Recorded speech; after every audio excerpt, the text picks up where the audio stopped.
Jam, RAL, that just kind of just faded, and I had a lot of problems with that, and a lot of depression and crazy stuff. Because you gotta understand, it's very hard when you are, you know, very successful, and then all of a sudden it's like, he's whack, he's alright. You know, it's like, what happened? I'm still the same guy. And when you're young, you really take that personal.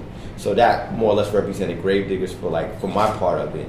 I know for RZA, this is, you know, you gotta understand, everybody, that this is before Wu-Tang. Like, everybody looks at the timeline, says Gravediggers, that's after Protect Your Neck, but in essence, we was recording Gravediggers before Wu-Tang and Protect Your Neck and all that. That came out during the process of us recording. It just took us a while to put the record out because we put it out through a label as opposed to RZA putting out Protect Your Neck on his own. So, you know, he was going through some tough times, you know. Plus, he was another person who was on Time Boy, got dropped. Same thing for Kwan, he had a solo deal, got dropped.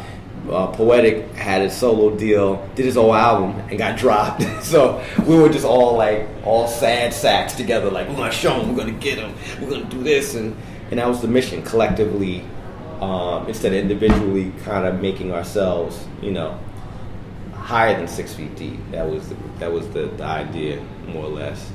And A Prince Among Thieves, one of the dopest albums ever made.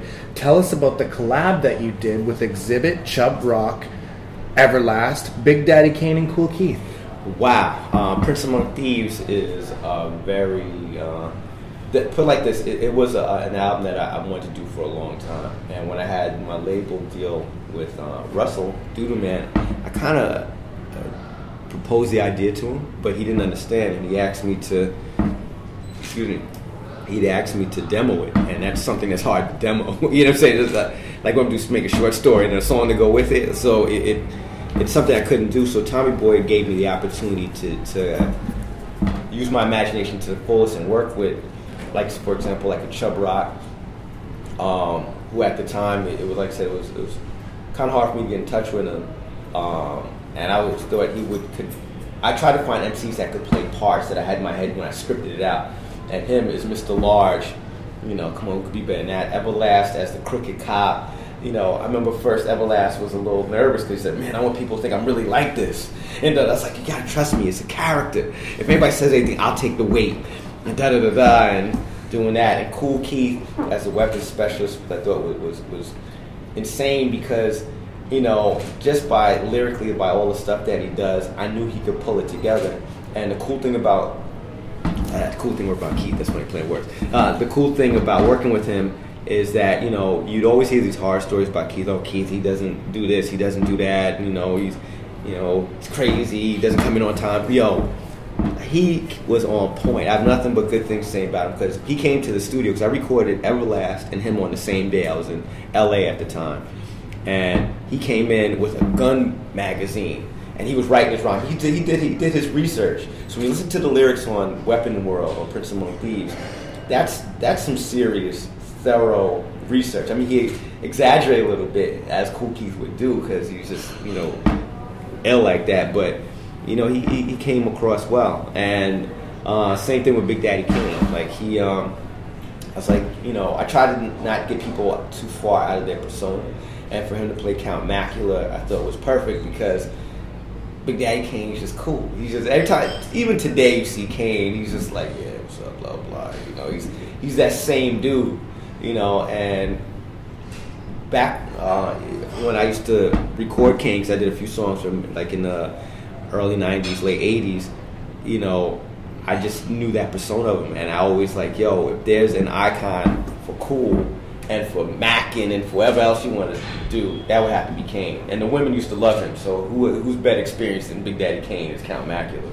And the making of the video, it's very amazing video. Tell us more about that, behind the scenes. The making of the Prince Among Thieves video was insane for the fact that we had no budget.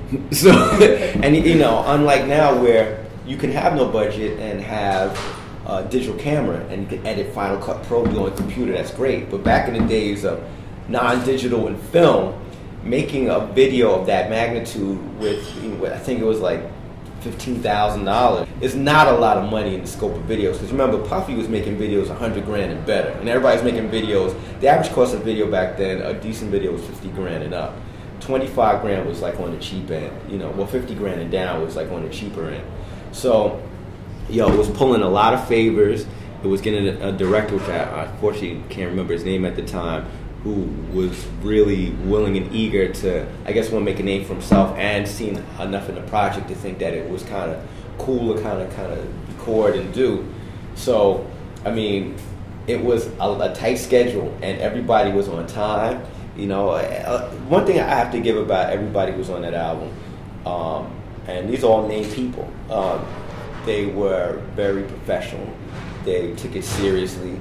It wasn't all about like, how much am I getting paid, my manager, this and that. They were all willing to sacrifice their time to come in and help me. And I'm forever grateful for that, because it was, nowadays that's kind of hard to put together without a super duper budget, and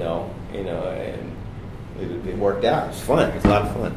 And Politics of the Business, share your thoughts on this project, an instrumental along with Hip Hop Gold Dust. Okay, Politics of the Business actually came from my frustration in making a Prince Among Thieves, because my intention for Prince Among Thieves was I wanted to make. Remember Master P had Bout It? That's right. And that was a super low budget movie and whatever. Prince Among Thieves was supposed to be that. And I pitched it to Tommy Boy and I was like, look, we can make this movie. It could be low budget. We could do whatever. And we'll make so much more money than what you put into it. And I remember getting like, hey. Until the record was critically acclaimed. And then it was way after the fact. It was like, wow, we had a great project. But we didn't realize it then.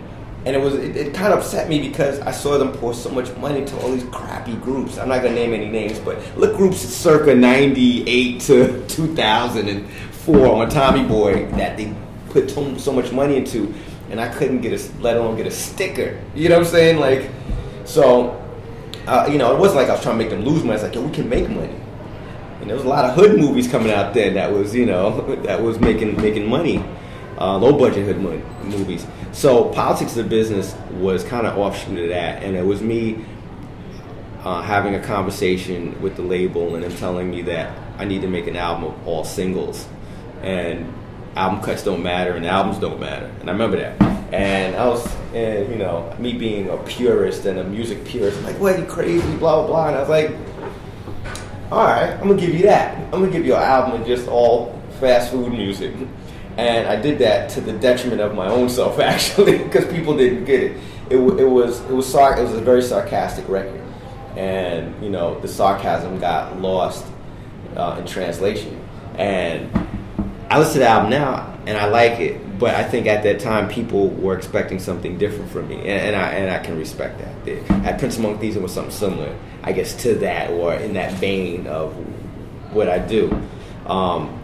Instrumental was I got approached to do an instrumental album of I guess just previous works I had, and I can't just do what everybody else does, so I was like, well, I like to take just other beats that I had and kind of arrange it and kind of make an instrumental record with a few vocals here and there.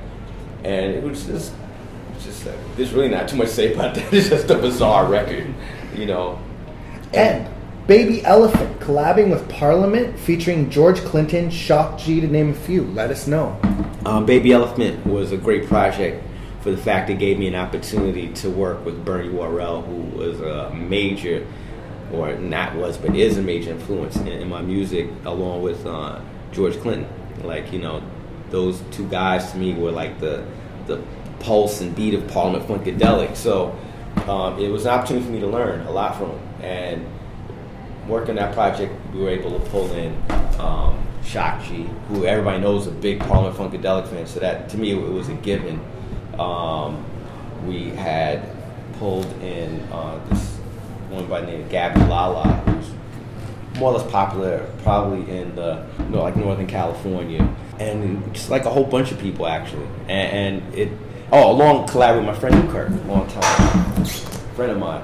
And like I said, it was a nice way to make pure music, just straight up good music.